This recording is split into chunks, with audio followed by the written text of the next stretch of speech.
So ఇక్కడ కోడ్నలో మీరు ఎలా జాయిన్ అయ్యారు? నేను 2-3 ఇన్స్టిట్యూట్స్ ముందు చూశాను సార్. డెమో క్లాసెస్ కూడా విన్నాను. నాకు కోడిగ్నన్ బెస్ట్ అనిపించి వచ్చాను సార్ ఇక్కడికి. డెమో క్లాస్ విన్న తర్వాత అది పక్కా కాన్ఫిడెంట్గా ఫిక్స్ అయ్యి జాయిన్ అయ్యాను సార్ నేను. ఓకే, మీరు ఏం చదువుకున్నారు? నేను బీటెక్ సిఎస్సి సార్.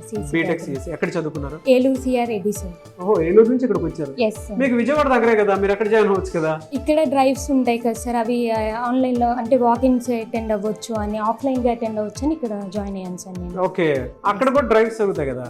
డ్రైవ్స్ ఎక్కడైనా కోడిగ్నన్లో ఒకటే కదా సార్, అంటే అన్ని జరుగుతాయి సార్. కాకపోతే వాకిన్స్ అటెండ్ అవ్వచ్చు, ఆఫ్లైన్గా అటెండ్ అవ్వచ్చు అని ఇక్కడ జాయిన్ అయ్యాను సార్. ఓకే, ఇక్కడికి వచ్చిన తర్వాత ఎలా అనిపిస్తుంది అమ్మా మీకు? అంటే వాళ్ళు చెప్పింది కరెక్ట్ అనిపించింది సార్. ప్రాక్టీస్ సెషన్స్ కానీ, క్లాస్లో లిమిటెడ్ స్టూడెంట్స్ కానీ, చాలా మంది ప్లేస్ అయిన వాళ్ళని బట్టి కానీ అది ఓకే అనిపించింది సార్. జనరల్గా యూట్యూబ్లో వీడియో చూసిన తర్వాత, లేదంటే ఫేస్బుక్లోను ఇన్స్టాగ్రామ్లోను వీడియో చూసిన తర్వాత లోపల అక్కడ జరిగేది ఒకటి, వీళ్ళు చెప్పేది ఒకటి, అంతా పెయిడ్ అది ఇది అని చెప్పేసి మాట్లాడుతుంటారు. అవును సార్, నా ఒపీనియన్ కూడా అదే సార్. కానీ ఇక్కడికి వచ్చినాక అది రాంగ్ అని ప్రూవ్ అయింది సార్.